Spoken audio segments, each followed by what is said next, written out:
assunto considerado difícil. Por que ele é considerado difícil? Vocês sabem que na Bíblia existem certos textos que eles são textos com uma interpretação mais complexa da gente. Graças a Deus que os textos que são relacionados à nossa salvação, à nossa caminhada com Cristo, à nossa esperança em Jesus Cristo, são textos que podem ser entendidos até por uma criança. Mas a gente sabe que existem outros textos nas Sagradas Escrituras que esses são um pouco mais complexos e que por isso requerem de nós mais humildade para saber que a gente não tem todas as respostas que gostaria, lembrando sempre de Deuteronômio 28, as coisas ocultas pertencem a Deus e as reveladas aos homens. Ou seja, existem certas coisas que, para a nossa humildade, para trabalhar a nossa humildade, a gente não vai conseguir responder. Então, Daniel, a profecia, a chamada profecia das 70 semanas, é um desses textos mais complicados. O pastor Maurício me falou que ele tem um ponto de vista a respeito desse texto e se a gente reunir uma sala, eu preciso ser honesto com vocês, que se a gente reunir numa sala 10 teólogos que estudam o livro de Daniel, é provável que a gente vai encontrar ali 3, 4, 5 perspectivas diferentes nesse texto, porque ele é um texto um pouquinho mais complicado, tá bom? Que texto é esse que eu me refiro? E aí você pode abrir sua Bíblia em Daniel capítulo 9, e aí nós vamos ler dos versos 20 a 27. Daniel 9, de 20 a 27.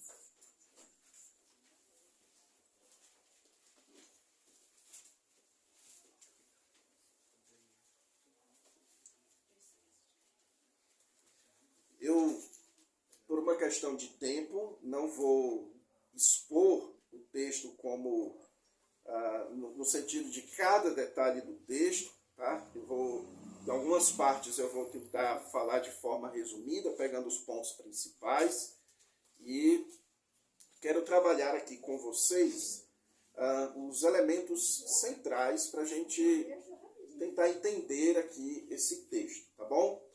Então, por favor, você me acompanhe aí na leitura. Eu vou ler aqui na Revista e Atualizada, eu não sei qual é a tradução que os irmãos têm aí, mas aí você pode me acompanhar na leitura. Diz assim a palavra de Deus, Daniel 9, de 20 a 27. Falava eu ainda e orava e confessava o meu pecado e o pecado do meu povo de Israel, e lançava a minha súplica perante a face do Senhor meu Deus, pelo monte santo do meu Deus. Falava ainda na oração, quando o homem Gabriel, que eu tinha observado na minha visão ao princípio, veio rapidamente, voando, e me tocou a hora do sacrifício da tarde. Ele queria instruir-me, falou comigo e disse: Daniel, agora saí para fazer-te entender o sentido.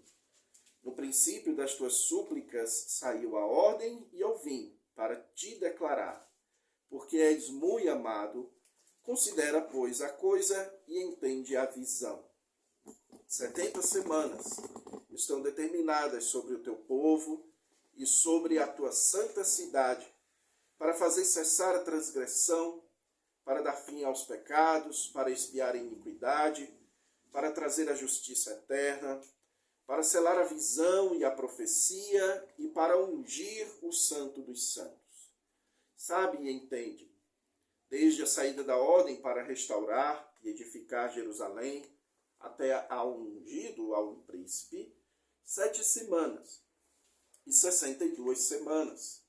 As praças e as circunvalações se reedificarão, mas em tempos angustiosos. Depois das 62 semanas, será morto um ungido e já não estará.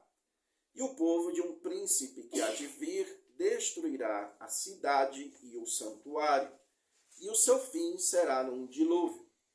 E até ao fim haverá guerras, desolações são determinadas. Ele fará firme aliança com muitos por uma semana. Na metade da semana fará cessar o sacrifício e a oferta de manjares.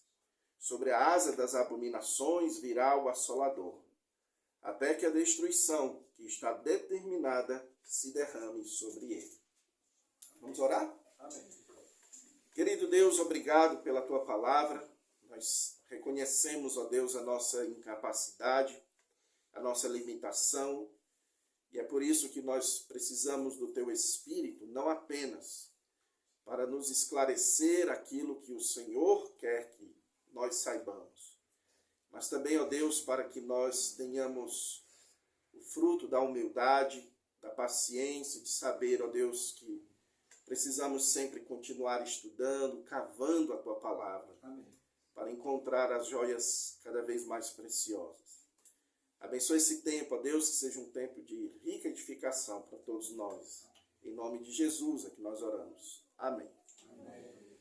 Pois bem, meus irmãos, deixe-me primeiramente falar um pouco para vocês aqui do porquê que essa profecia das 70 semanas foi dada. Eu imagino que vocês já devem estar familiarizados através dos estudos que estão sendo feitos aqui no livro de Daniel, que quando essa profecia foi dada aqui, o povo de Israel, o povo hebreu, o povo judeu, eles estavam exilados em uma região chamada naquela época de Babilônia. Por conta do pecado do povo, especialmente porque o povo não havia obedecido a uma lei que existia na lei de Moisés, que dizia que a cada 7 anos o povo deveria deixar a terra descansar.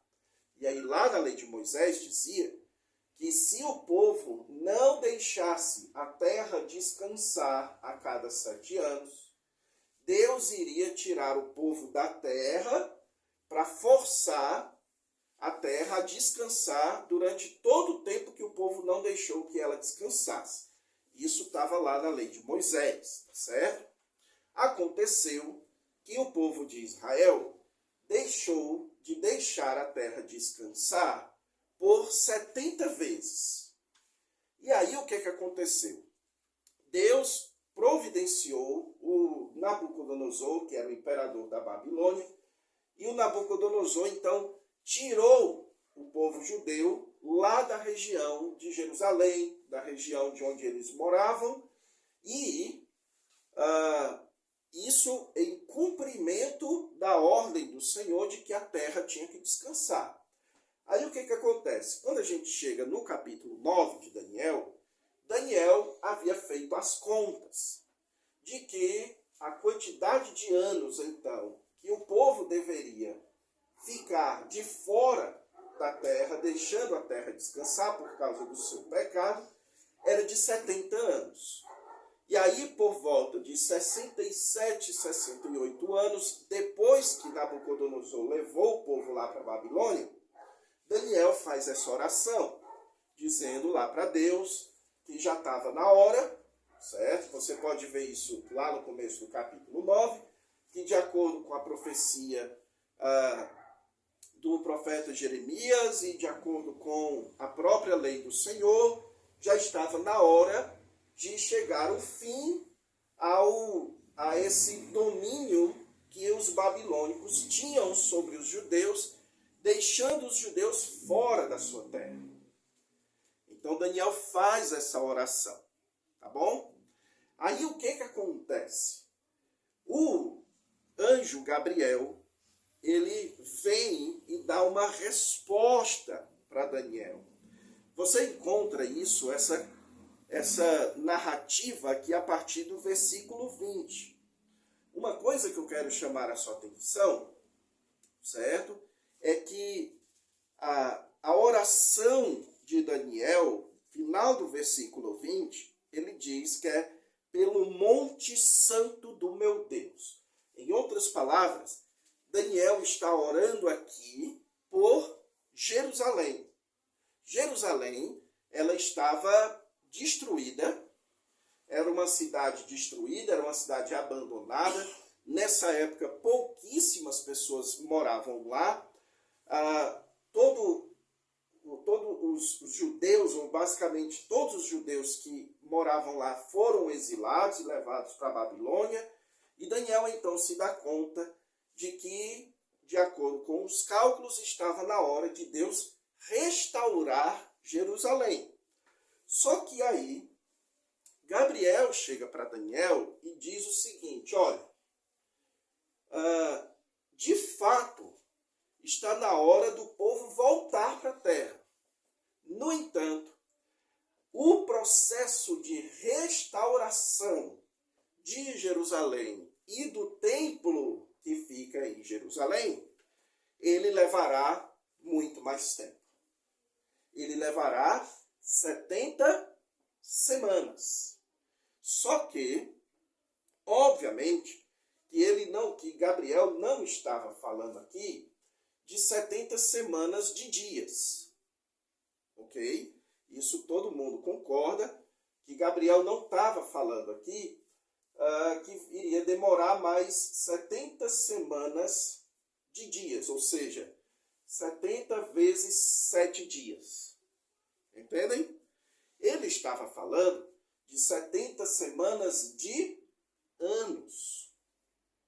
Ok? Como é que a gente sabe disso? A gente sabe disso, que ele estava falando de 70 semanas de anos, por conta do contexto, onde era para o povo de Israel contar 6 anos, no 7º ano, o povo de Israel deveria deixar a terra descansar. Então era para o povo trabalhar 1 semana de anos, e na última semana de anos, o povo deveria descansar. Entenderam isso? Então pense o seguinte, que existe a semana de dias, existe uma semana de anos, que são 7 anos. Então Gabriel está utilizando aqui a ideia de semana de anos e não de dias.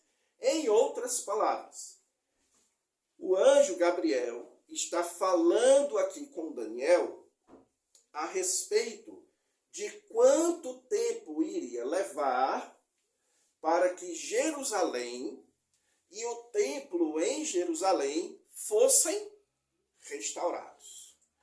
E isso é importante a gente saber, certo, pessoal?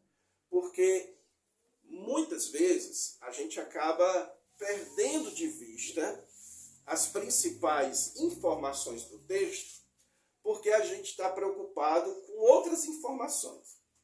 Então, às vezes acontece, quando a gente está lendo aqui as 70 semanas, a gente ficar tentando entender quando é que essa profecia se cumpriu, quando é que ela não se cumpriu, coisas desse tipo.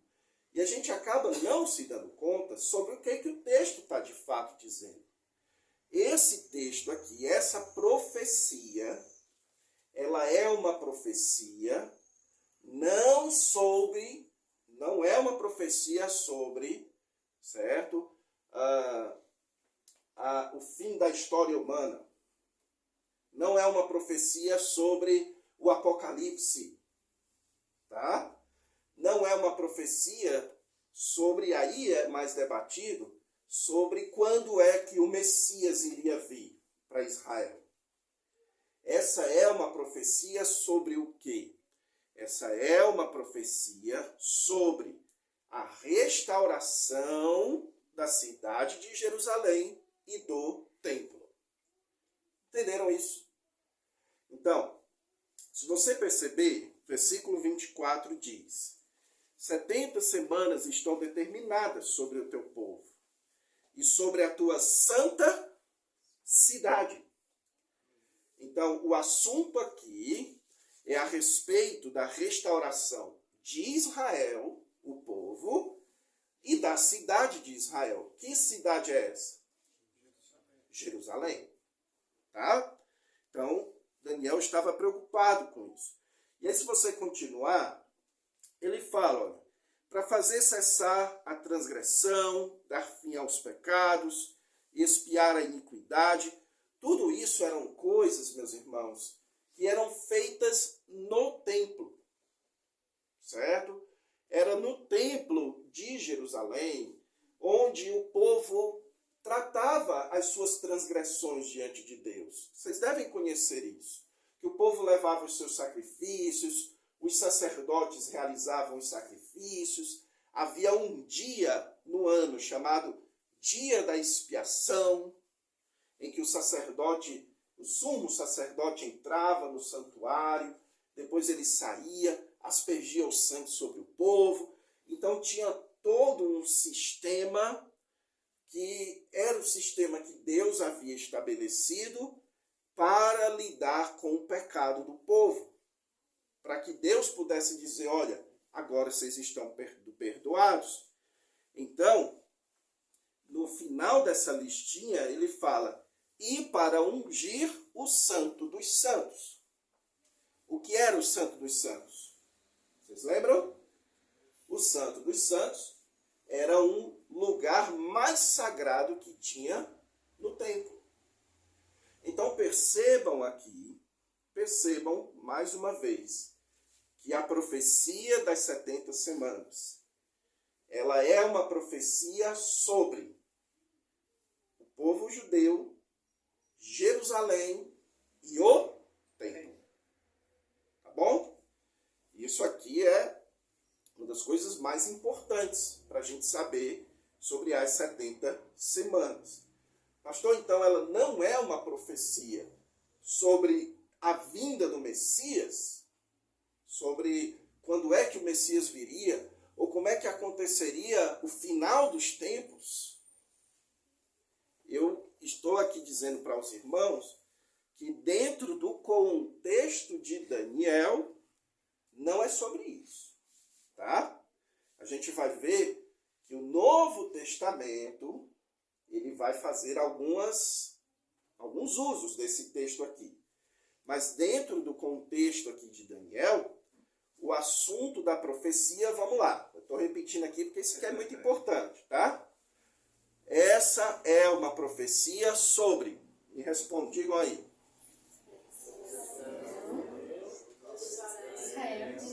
Exatamente. É uma profecia sobre a restauração de Israel e do templo que ficava em Jerusalém.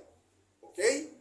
E aí, o que o anjo diz para Davi é que, muito embora já estava chegando de fato o tempo em que o povo deveria voltar para sua terra, porque já houve o descanso dos 70 anos, muito embora o povo deveria voltar, a restauração de Jerusalém e do templo levaria mais tempo. Levaria 70 semanas de anos. E aí começa então o nosso desafio para entender isso daqui, certo? Por quê? Porque já existe uma certa dificuldade aqui de nós entendermos se quando Gabriel diz que são 70 semanas de anos, será que Gabriel ele está sendo bem literal mesmo? Falando assim de 70 semanas de anos exatamente bem contadinhos, tá? Ou não? Então existem aqueles que dizem o seguinte, não, quando a profecia das 70 semanas é dada, a gente tem que pegar então e fazer aquele cálculo, tá? Quanto é que um ano? Um ano são 360 dias, pelos cálculos daquela época. Hoje são 365, né? Mas naquela época, um ano, 360 dias. 7 anos. 7 vezes 360. E aí, se tem uma calculadora, você vai fazer os cálculos aí. 7 vezes 360. E 70 vezes 7. Aí você faz 70 vezes 7 vezes 360. Dá quanto, Luísa? Eu perdi na metade do caminho. Vamos lá. 70 vezes 7. Calcula aí. 490. 490 vezes 360. 176.400? Quanto? 176.400. Pronto. Então, existem pessoas que entendem que quando Gabriel faz essa profecia, ele está dizendo o seguinte, que desde a ordem para restaurar Jerusalém, certo? Até o cumprimento das 70 semanas, iriam se passar precisamente, exatamente, 176.400 dias. Certinhos. Tá bom? Já existe um outro pessoal que diz o seguinte, não é assim não. Esses números aqui, eles são simbólicos. Sabe aquele pessoal que gosta de dizer que tudo na Bíblia é símbolo? Não tem esse pessoal, né? Então eles dizem, não, isso aqui é simbólico.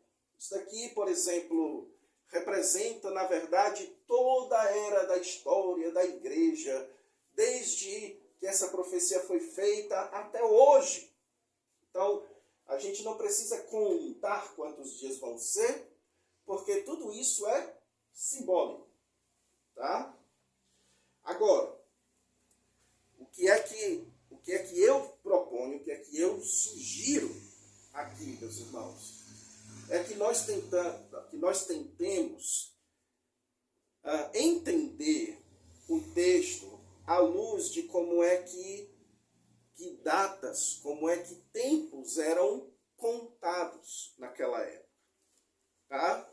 E uma informação que eu vou dar para você é a seguinte, que quando nós vamos para textos proféticos, os períodos de tempo das profecias nunca eram, eu não me lembro de nenhum período de tempo que era assim preciso. Entendeu? Algo do tipo, por exemplo, as 70 anos em que o povo ficaria exilado. Sabe quantos anos o povo de Israel ficou na Babilônia? Você sabe? 67 anos. E não 70. Entenderam? Então, isso significa dizer que a profecia de que o povo ficaria 70 anos na Babilônia, ela errou? Não. Isso significa dizer que 70 é um número arredondado.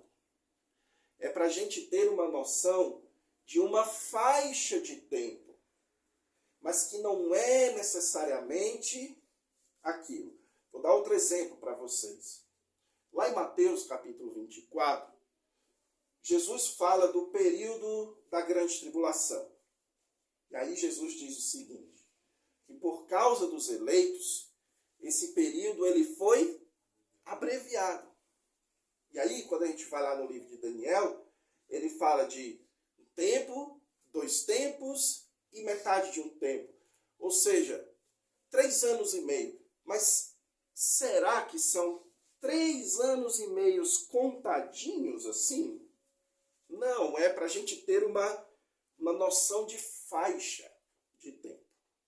É um período curto, ali, daquele tantinho de tempo. Tá certo? Então, eu não tenho como dar aqui outros exemplos do próprio Antigo Testamento para vocês, por uma questão de tempo, mas é o que eu sugiro. Sendo assim, vamos lá, vamos para o texto aqui. Versículo 25. Ele diz, sabe e entende, desde a saída da ordem para restaurar e para edificar Jerusalém, até ao ungido ao príncipe, 7 semanas. Então vamos começar por essas 7 semanas. 7 semanas de anos. 7 vezes 7 dá 49. Tá? Então ele está aqui dizendo que desde a saída da ordem para restaurar Jerusalém até o ungido, 49 anos. Mas vamos lá, que ordem foi essa?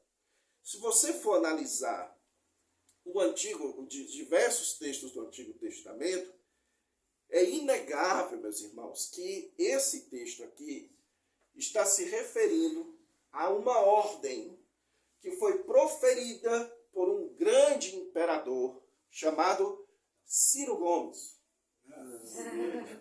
Essa piada fica mais legal no Ceará, viu? Porque ele é cearense, né?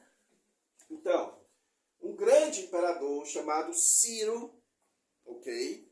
Que quando ele então assume o império ali, o império persa sobre, inclusive Israel fazia parte ali, a Babilônia, o povo de Israel estava ali na Babilônia, quando Ciro assume o poder, Ciro ele dá uma ordem, e essa ordem é descrita em diversos textos, como por exemplo, em Esdras, vocês não precisam abrir, eu vou citando aqui, Esdras capítulo 1, versos 1 e 2, fala: despertou o Senhor o espírito de Ciro, rei da Pérsia, que fez passar uma ordem por todo o seu reino, dizendo: o Senhor, Deus dos céus, me deu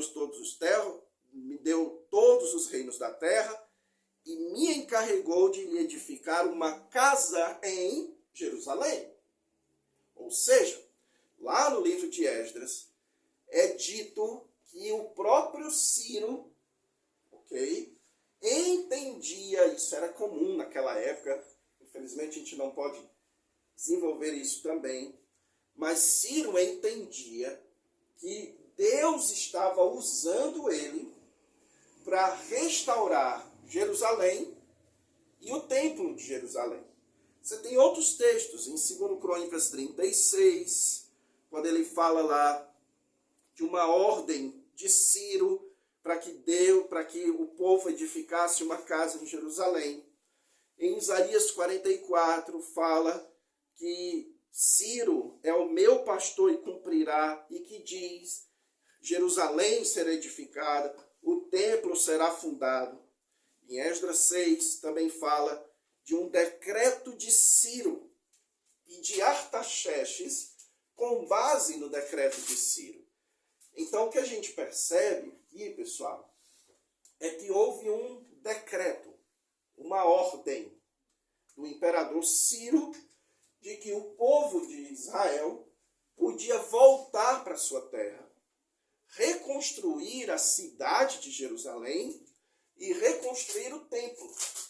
E não apenas isso. Quando Ciro deu essa ordem, ele deu essa ordem com uma noção de que ele estava fazendo isso amando do próprio Deus.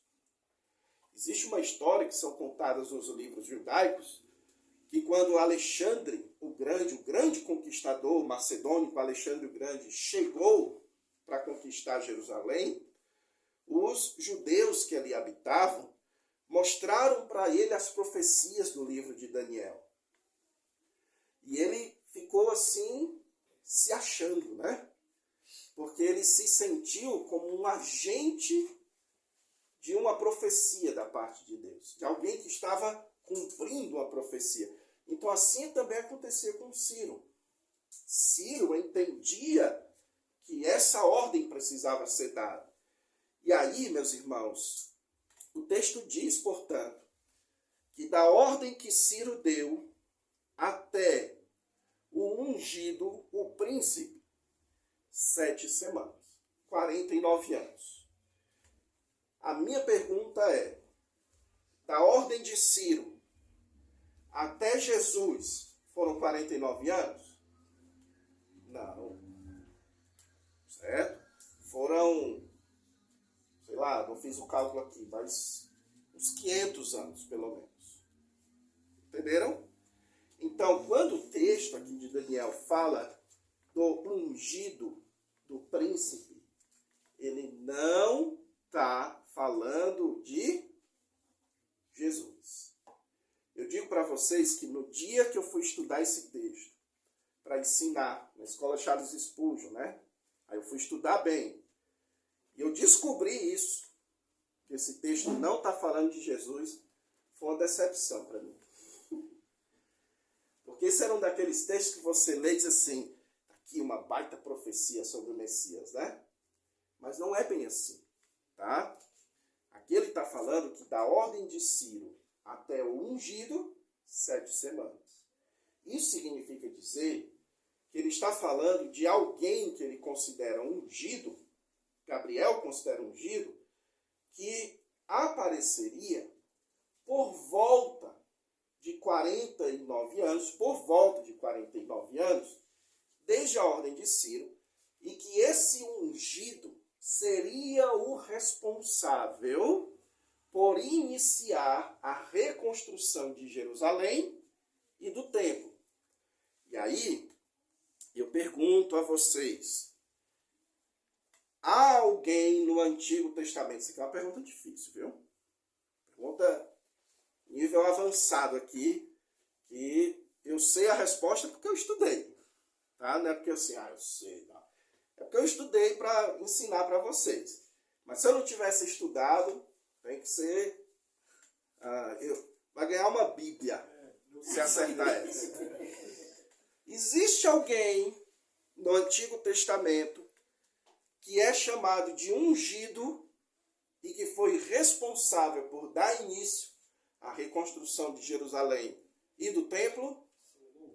Quem?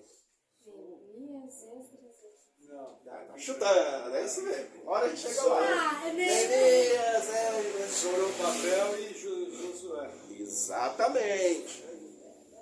O livro de Zacarias, capítulo 4, de 11 a 14, diz: prossegui e lhe perguntei, quem são as duas oliveiras à direita e à esquerda do candelabro? Tornando a falar, lhe perguntei, são aqueles dois raminhos de oliveira que estão junto aos 2 tubos de ouro, que vertem de si azeite dourado? Ele me respondeu, não sabes que é isso?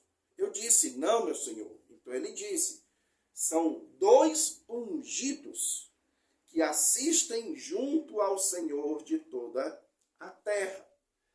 E aqui, meus irmãos, ele está se referindo aos sacerdotes que restabeleceram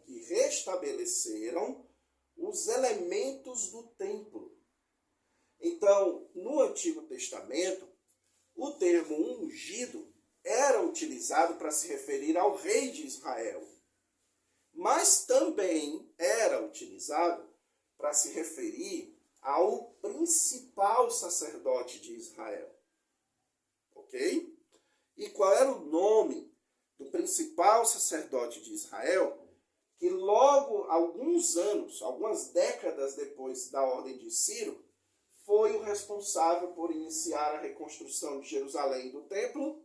O nome dele é Zorobabel. Certo? Você encontra mais informações sobre Zorobabel no livro de Jeremias, no livro de Esdras, no livro de Neemias, que são livros que falam desse processo de reconstrução. Então, vamos lá. Definimos aqui a ordem de restaurar para edificar Jerusalém foi dada por quem? Ciro. Até o ungido príncipe. Quem era o ungido e príncipe aqui? A minha sugestão é Zorobabel, tá? Aí ele fala, e 62 semanas. A nossa tendência é achar que essas 7 semanas e essas 62 semanas, elas precisam ser imediatamente somadas uma com a outra. E aí muita gente pensa o seguinte, que da ordem de Ciro até o ungido, 7 semanas mais 62. Aí dá quanto? 69. 69. Aí o pessoal faz o cálculo, né? 69 anos vezes 360. Vamos lá, Luiz. 483 anos. Tem a calculadora aqui. 69 vezes. 69 vezes 360. 24.840. Pronto, aí o pessoal faz o seguinte cálculo. Então, desde a ordem de Ciro até Jesus, tem que se passar esse tanto de tempo aí. 24.840. É assim que muita gente entende, tá? Só que, quando eu pensava assim, meus irmãos, e mais uma vez, deixe-me dizer, eu respeito quem pensa assim. Eu não quero aqui, obviamente, diminuir. Eu respeito, tá? É um texto difícil, a gente tem que ser humilde. Mas quando eu pensava assim, uma coisa que me incomodava é que os cálculos nunca batiam. Então, às vezes, o que acontecia? Para o cálculo bater, a pessoa dizia o seguinte: não, essa ordem aí não foi a de Ciro. Foi uma ordem que veio antes de Ciro. Outros dizem: não, essa ordem aí não é a de Ciro. É a de Artaxerxes, que aconteceu algumas décadas, alguns anos depois. Aí, certo, então a gente definiu o começo. Quando é que vai dar 69 semanas? 69 vezes 7 dá quanto, pastor? Vai dar 483 anos. Pronto, então essa ordem, 483 anos, tem que dar em Jesus. Aí o povo faz o cálculo assim: que momento da vida de Jesus? Aí uns dizem a crucificação, outros dizem a entrada triunfal de Jesus em Jerusalém, outros dizem o nascimento de Jesus. Aí você fica assim, perdido, porque o cálculo tem que dar certinho. E o que eu estou aqui dizendo para vocês, então, meus irmãos, é que, na verdade, o que o texto está dizendo é o seguinte: a ordem de Ciro até o começo da restauração de Jerusalém, 7 semanas. Entenderam? Então, começo da restauração, 7 semanas. Quando foi que Zorobabel apareceu? Ele apareceu isso aí mesmo, de 30 a 40 anos depois da ordem de Ciro, certo? Aí começa a restauração de Jerusalém. No começo da restauração de Jerusalém, esse período, o período da restauração de Jerusalém, é um período que no texto aqui é descrito como acontecendo em 62 semanas. Entendem? Então, veja que é isso que o texto está dizendo. Em 62 semanas, as praças e as circunvalações se reedificarão, mas em tempos angustiosos. Quando você vai ver, por exemplo, os textos que descrevem a restauração de Israel em Neemias, eles sempre falam que foi um período muito difícil. Neemias 4:12 diz: quando os judeus que habitavam na vizinhança nos disseram: de todos os lugares onde moram, subirão contra nós. Ou seja, em Neemias diz que quando o povo começou então a restaurar, a reconstruir Jerusalém, eles tinham medo que as nações vizinhas invadissem eles de novo. Então era uma angústia que o povo tinha. Um texto também muito precioso, de Neemias capítulo 9, ele diz o seguinte, aqui o próprio Neemias falando: eis que hoje somos servos na terra que deste a nossos pais, para comerem o seu fruto e o seu bem. Nós somos servos nelas. São abundantes os produtos para os reis. Seus abundantes produtos são para os reis que puseste sobre nós. Segundo a sua vontade, dominam sobre nós e estamos em grande angústia. Em outras palavras, essas 62 semanas descreve, meus irmãos, um tempo relativamente longo que levou para que o templo e Jerusalém fossem reconstruídos. E que durante esse tempo, o povo de Israel sofreu um bocado. Porque durante esse tempo, eles passaram a ser dominados pelos persas, pelos medos, depois pelos macedônicos, certo? O povo invadia aquela região, havia muitas guerras durante esse período. O texto diz muitas guerras contra os judeus. Vocês já devem ter ouvido falar naqueles livros chamados Macabeus. Já ouviram falar? Esses livros dos Macabeus descrevem isso. A opressão que os judeus sentiam à medida que eles reconstruíam Jerusalém e o templo em Jerusalém. Então, quanto tempo isso durou? Isso durou centenas de anos. Centenas. O povo tentando reconstruir Jerusalém, mas estando debaixo do domínio de outras nações. Aí vamos lá, versículo 26. Depois das 62 semanas, será morto um ungido e já não estará. Mais uma vez, qual é a nossa tentação aqui? Que ungido é esse que morre? Jesus. A gente pensa, né? Nossa primeira tentação é pensar. Esse texto está falando da morte de Jesus.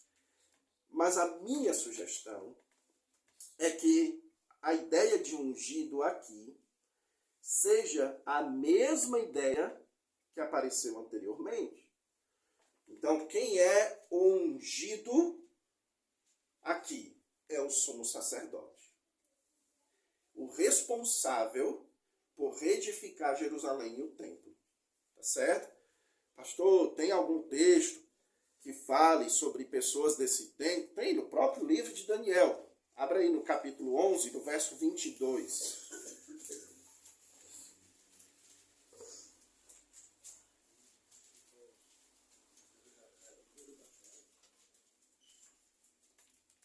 Vamos ler a partir do verso 20.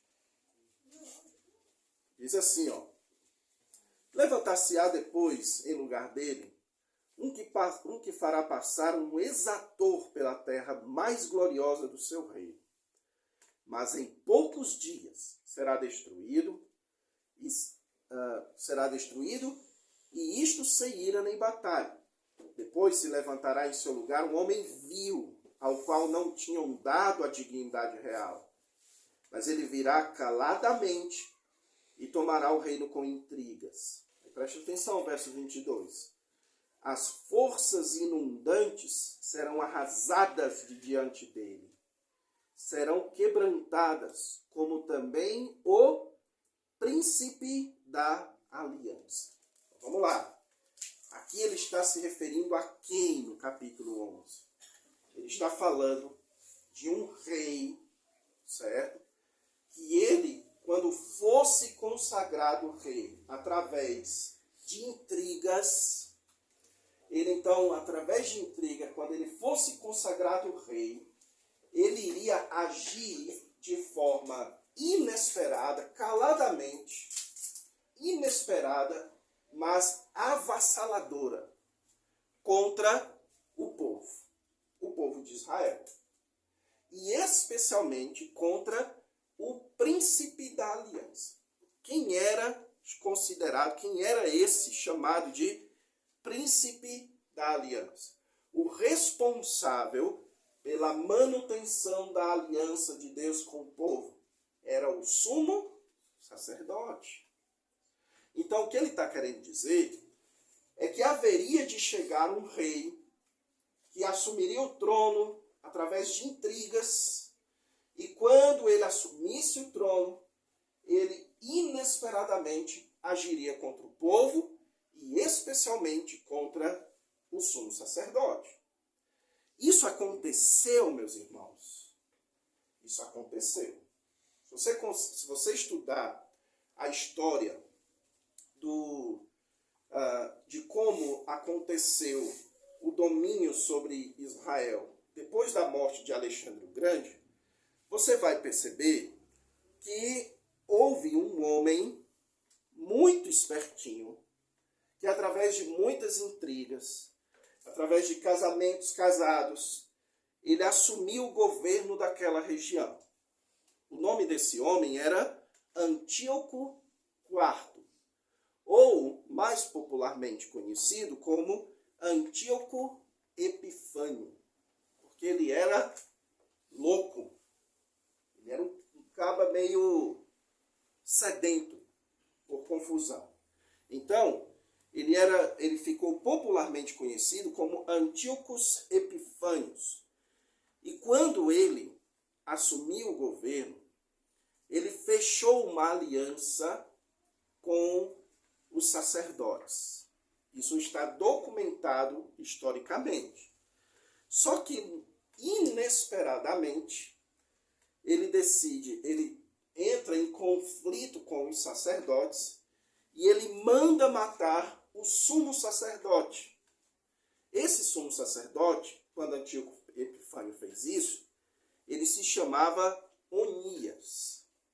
Onias era o sumo sacerdote de Jerusalém no ano 171 antes de Cristo, quando o Antíoco Epifânio mandou matar o sumo sacerdote Onias. 7 anos depois, isso é documentado historicamente, 7 anos depois que Antíoco Epifânio mandou matar o sumo sacerdote Onias, o próprio Antíoco Epifânio foi morto. Certo? Ele foi caçado, foi perseguido e morto 7 anos depois. Quando a gente vai aqui para o texto, a gente percebe que é exatamente isso que o texto diz. Ó. Depois de 62 semanas, será morto o ungido. Que ungido é esse? O sumo sacerdote. Que a gente já viu como era o nome desse sumo sacerdote? Onias. Quem era o ungido quando começaram a reconstruir em Israel, ou Jerusalém? Zorobabel. Mas agora quem era o ungido? Quem era que ocupava essa função? Onias, tá certo? Então, depois desse tempo, ele será morto. E o povo de um príncipe que há de vir destruiria a cidade e o santuário. E o santuário, seu fim seria num dilúvio. A ideia aqui, meus irmãos, é que essa destruição, ela seria como um dilúvio. Seria uma destruição repentina e violenta. E foi de fato isso que aconteceu. Antíoco Epifânio, ele colocou uma estátua de Zeus dentro do santuário, certo? E fez diversos sacrifícios dentro do santuário. Ele mandou matar diversos sacerdotes. Ele, de fato, promoveu uma destruição avassaladora contra os judeus. Foi um tempo muito difícil na história do povo judeu naquele tempo. E aí o texto diz que até ao fim haverá guerras, desolações são determinadas. Ele fará firme aliança com muitos por uma semana, mas na metade da semana fará cessar o sacrifício e a oferta de manjares. Onde é que isso acontece? Por volta, meus irmãos, do ano 168, 167, 168, Antíoco Epifânio, ele coloca uma estátua de Zeus dentro do santuário e promove sacrifícios. Isso é o que é chamado de asa de abominações. Quando o texto diz aqui, ó, sobre a asa das abominações. Isso é o que é chamado de uma abominação que é colocada dentro do templo. E aí ele manda parar todo o sistema sacrificial judaico e ele agora troca o sistema sacrificial judaico pelo paganismo grego daquela época. E aí o texto diz, até que a destruição que está determinada se derrame sobre ele. Quando é que essa destruição acontece? 7 anos depois que Antíoco manda matar Onias. Então vamos lá fazer o cálculo aqui. Os primeiros 7 semanas, a ordem de Ciro até o começo da reconstrução de Jerusalém. Entendido? 62 semanas. Período agora bem longo. Centenas de anos. O período da restauração, da reconstrução de Jerusalém, reconstrução do templo, narrado lá no livro de Esdras, Neemias. Então existe uma restauração, tentativa de restauração da monarquia não conseguem. Enfim, são tempos angustiosos. Até que chega Antíoco Epifânio e manda matar Onias. E por volta de 3 anos depois, ele coloca uma abominação dentro do templo. E mais ou menos 3 anos depois que ele faz isso, ele é morto, perseguido e morto. E o Império Macedônico, então, ele cai. Certo? Então vamos fazer o cálculo. 7 semanas, 62 semanas. Sobram quantas semanas? Para 70? Uma. Essa última semana, então, ela corresponde ao quê? A esses 7 anos de domínio que Antíoco Epifânio teve sobre Jerusalém, onde na metade desses 7 anos, ele então colocou uma abominação no templo, perseguiu o povo, mandou matar muita gente, mas no final ele foi morto. Com isso, a gente completa então a profecia das 70 semanas. Entendem? Então, a minha perspectiva, portanto, a minha compreensão desse texto, meus irmãos, é que esse é um texto que fala sobre todo esse período angustioso em que a cidade e o templo seriam restaurados. Depois que Antíoco Epifânio caiu, os romanos assumiram o governo. Um dos governadores romanos, um dos reis romanos, chamado Herodes o Grande, ele promoveu uma enorme reconstrução de Jerusalém e do templo. Eles estabeleceram um período chamado de Pax Romana. Período esse que os judeus viviam sob o domínio romano, mas eles viviam em paz.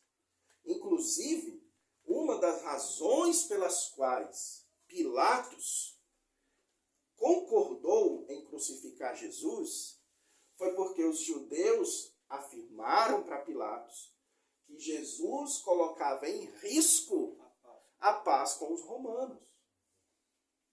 Entenderam? Então, a profecia das 70 semanas, onde a cidade de Jerusalém, onde o templo seria reconstruído e o povo ficaria em paz, no meu ponto de vista, ela já se cumpriu. Certo? Aí você, então, deve estar querendo fazer aquela pergunta, né? Cara, isso citou o nome de novo, cara. Erasmo. Então pronto, eu vou me lembrar de Erasmo de Roterdã, ou então A barba é igual. do projeto Erasmo para os brasileiros estudarem na Europa. Erasmus.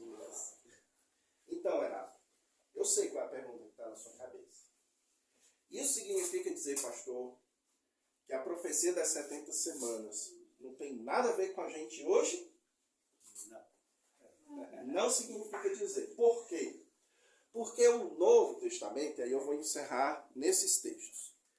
Quando a gente chega lá no Novo Testamento, a gente encontra alguns comentários aqui bem interessantes. O primeiro deles é o do nosso Senhor Jesus Cristo, em Mateus 24, no versículo 15. Eu ia ler o 6 primeiro. Tá bom. Mas aqui, ó. 24, verso 6. E certamente ouvireis falar de guerras e rumores de guerras. Vede, não vos assusteis, porque é necessário assim acontecer, mas ainda não é o fim. Então, olha só o que está acontecendo aqui. Os discípulos chegam para Jesus. Jerusalém está em paz, certo? Jerusalém aqui não estava em guerra. Jerusalém, a cidade de Jerusalém, ela estava em paz. Os judeus tinham uma excelente relação com os reis romanos. Houve atritos nessa relação? Houve, certo? Com Pilatos, especialmente, com alguns outros. Mas, no geral, você vai perceber isso no começo do livro de Mateus, que o rei Herodes, ele procura as autoridades, os sacerdotes, os escribas, para ele entender mais sobre as profecias sobre o Messias. Então era uma boa relação, eles estavam em paz. Aí os discípulos chegam para Jesus e dizem assim: mestre, o Senhor disse que o templo ia ser destruído. Quando é que isso vai acontecer? E quando é que o Senhor vai vir, então, para restaurar a cidade de Jerusalém e restaurar o templo? Aí o que é que você percebe? que Jesus profetizou que aquilo que estava acontecendo na época de Daniel iria voltar a acontecer. Que era o quê? Jerusalém seria sitiada e o templo seria destruído e não ficaria pedra sobre pedra. Lembra quando Jesus disse isso? Então, a situação que acontecia lá no tempo de Daniel iria voltar a acontecer. Jesus diz isso, mas não se assustem, porque isso não é o fim. Agora vamos lá para o verso 15. Quando, pois, vocês virem o abominável da desolação de que falou o profeta Daniel no lugar santo, quem lê entenda, então corram. Ou seja, quando o Senhor Jesus Cristo diz isso, meus irmãos, o que ele está dizendo é o seguinte: a mesma coisa que aconteceu na profecia das 70 semanas de Daniel vai voltar a acontecer. Jesus não está dizendo aqui, Jesus não está dizendo que a profecia das 70 semanas de Daniel, ela vai ser cumprida. Ele não diz isso. Tá? Ele diz que a mesma coisa que foi dito lá vai voltar a acontecer.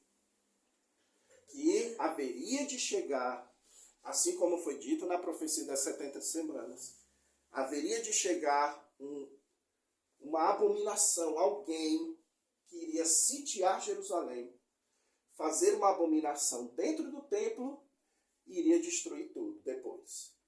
Aí eu lhe pergunto, isso aconteceu? Sim. Aconteceu. Certo? Mais ou menos no ano, olha só que interessante. Olha só. Mais ou menos no ano 63 depois de Cristo, um imperador romano chamado Nero, não Neto, tá? Nero, ele começou a produzir uma inimizade contra os judeus. Ele chegou a expulsar os judeus de Jerusalém, depois mandou que eles voltassem, mas ele então se tornou inimigo dos judeus. Por volta de uns 3 anos depois, Nero morre. Certo? E aí um general de Nero, chamado Tito, tá? Ele avança sobre Jerusalém. E ele sitia a cidade de Jerusalém com uma parceria enorme com os árabes. Isso é interessante. Ele pega uma parceria grande com os árabes e eles sitiam Jerusalém. E vocês sabem quantos anos Jerusalém ficou sitiada? Mais ou menos 3 anos. No final desse período, o general Tito invade Jerusalém e ele faz um sacrifício de um porco dentro do templo, fazendo uma abominação. E depois disso, ele manda destruir o templo. Só que o templo daquela época tinha muito ouro. E aí, no que o fogo derreteu o ouro derretido caía ou se espalhava por dentro das pedras. E aí, o que é que eles faziam para retirar o ouro?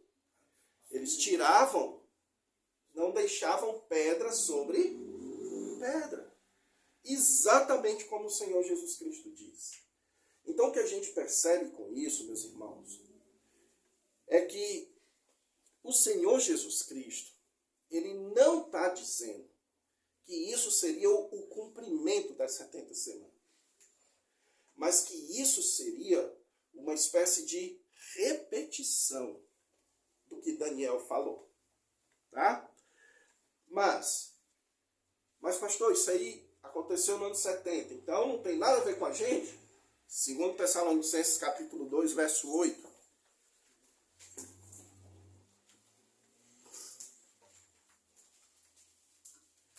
Em Tessalonicenses, o apóstolo Paulo agora não está escrevendo para judeus, ele está escrevendo para pessoas que talvez nunca foram para Jerusalém. Tá?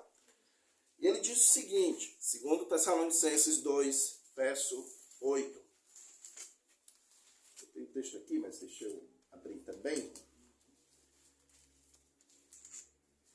2 Tessalonicenses 2, 8. Estou terminando, viu, pessoal? Tranquilo. Eu sei que vocês estão com fome aí. Ele diz o seguinte, ó, verso 7. Com efeito, o mistério da iniquidade já opera. O que é que ele está dizendo aqui, meus irmãos? Que iniquidade é essa? A gente vai perceber mais para frente que ele está falando do homem da iniquidade, que é o mesmo que Daniel falou. Então é como se o apóstolo Paulo estivesse dizendo que a figura, a imagem de Antíoco, não a imagem física, mas o tipo de pessoa que foi Antíoco, Epifânio, ela continua operando sobre o povo de Deus. O povo de Deus continua sofrendo com governos do tipo de Antíoco Epifânio. É o mistério da iniquidade. Aí ele diz, e aguarda somente que seja afastado aquele que agora o detém. Nós vamos falar sobre quem é esse que detém agora, tá bom? Aí verso 8. Então será de fato revelado o iníquo, a quem o Senhor Jesus matará com o sopro de sua boca e destruirá pela manifestação da sua vida. O aparecimento do iníquo é segundo a eficácia de Satanás, com todo o poder e sinais e prodígios da mentira, com todo engano de injustiça. Aí eu lhe pergunto, Antíoco Epifânio, ele era chamado de trapaceiro, de enganador? Ele assumiu o governo através disso. Através do engano, de enganando as pessoas, inclusive do próprio povo judeu. Tá? Os romanos fizeram isso também com os judeus? Fizeram alianças e tudo, estava tudo em paz quando se voltam contra os judeus. E aqui nós temos o apóstolo Paulo dizendo que isso que era verdade com os judeus é verdade também agora com todos que são da igreja do Senhor Jesus Cristo. E haverá de chegar um dia que um equivalente ao Antíoco assumirá o poder e ele fará isso com todo o povo de Deus. Será revelado esse homem da iniquidade. Só que quem vai destruir ele? Quem foi que destruiu Antíoco? Os romanos. Foi? Foi. Quem destruiu o general Tito? A morte dele. Mas quem vai destruir esse homem que é o equivalente a Antíoco, a Tito, mas que assolará a igreja do Senhor Jesus Cristo? Quem vai destruir? O próprio Jesus. Entenderam? Então, pessoal, percebam que em nenhum lugar do Novo Testamento as 70 semanas são associadas à morte de Jesus. Em nenhum lugar. A única associação que o Novo Testamento faz das 70 semanas é quanto a uma espécie de repetição daquela destruição, daquela assolação causada por um grande líder político. E, para finalizar, o texto de Apocalipse, capítulo 12, verso 14.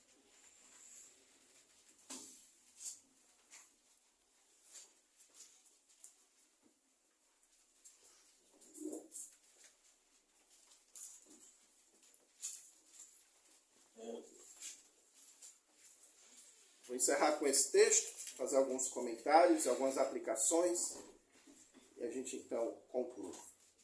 Apocalipse 12, 14 diz: E foram dadas à mulher as duas asas da grande águia, para que voasse até o deserto, ao seu lugar, aí onde é sustentada. Agora vamos lá.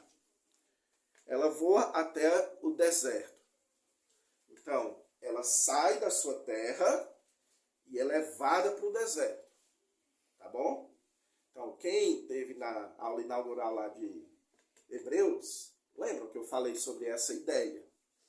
De que o povo de Deus hoje ele é um povo considerado como estando no deserto, esperando pela sua cidade. Mas vamos lá.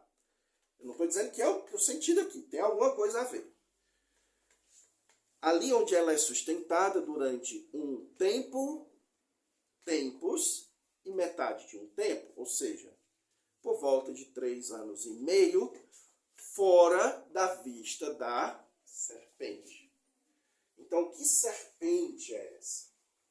Que indivíduo é esse que o livro de Apocalipse, a primeira carta de João, o apóstolo Paulo, fala que irá promover uma perseguição historicamente incomparável contra o povo de Deus?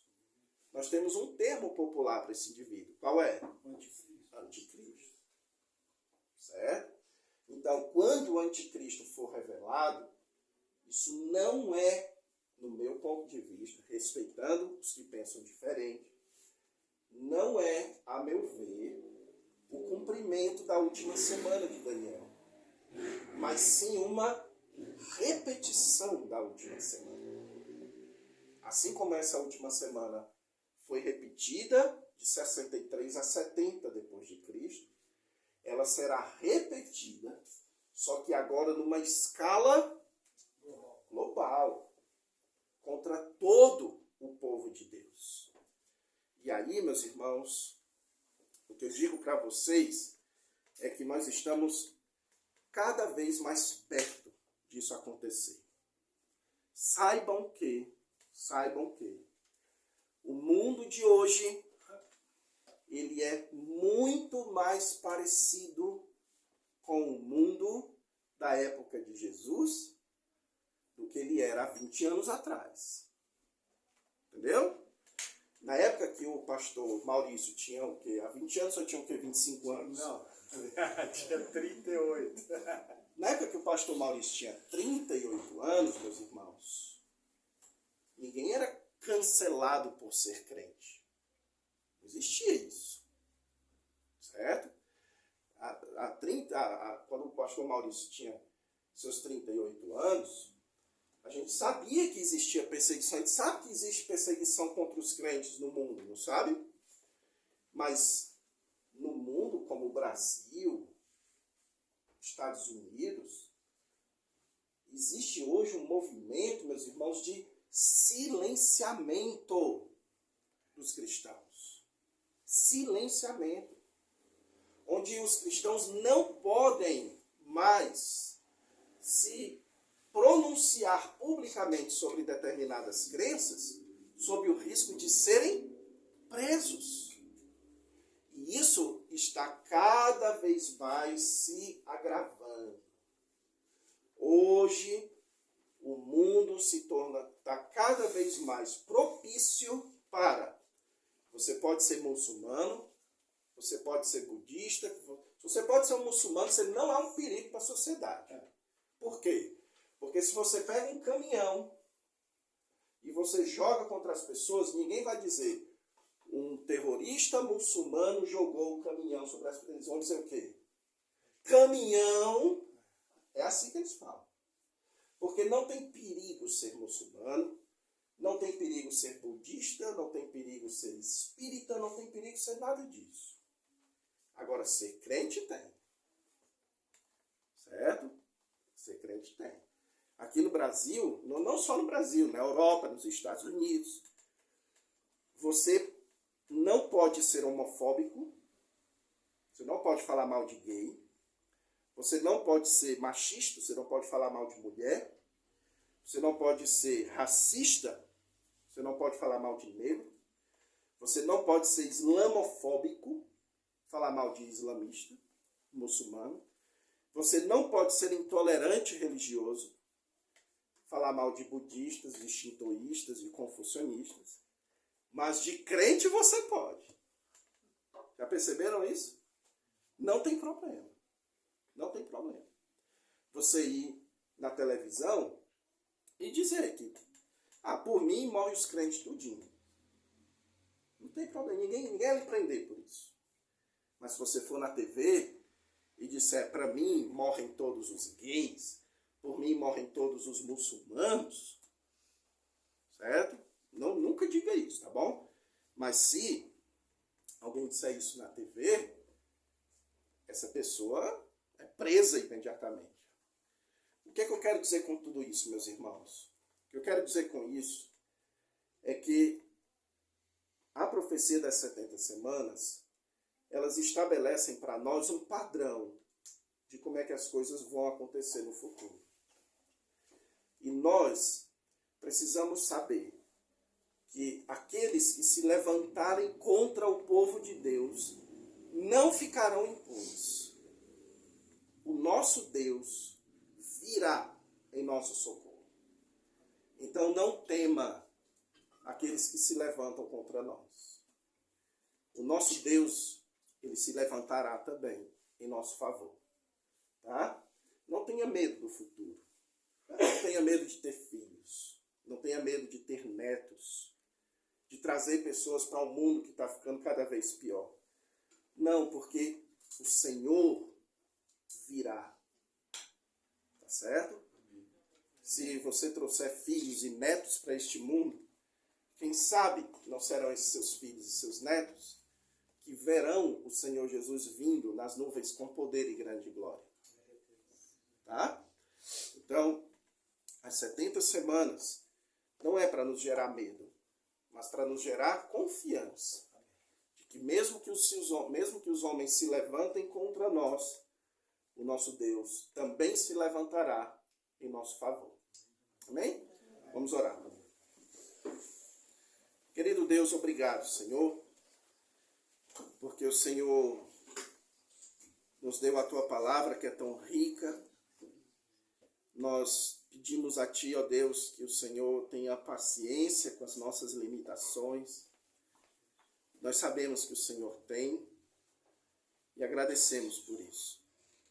Pedimos a Ti, ó Deus, que se porventura a nossa leitura da Tua palavra não foi correta, o Senhor nos traga maturidade, nos traga mais luz, porque é disso que nós precisamos, nós queremos mais de Ti, Senhor. Abençoa aqui o Teu povo reunido. Amém. Abençoa essa belíssima congregação aqui, Senhor. Amém. Para que eles cresçam em amor, em confiança, para que eles cresçam, Deus, sempre com a certeza de que no final da história não está o anticristo, não estarão as pessoas más. No final da história estará o nosso Senhor Jesus Cristo, a quem nós aguardamos e queremos ver ansiosamente. E é no nome dele mesmo que nós oramos. Amém, Senhor.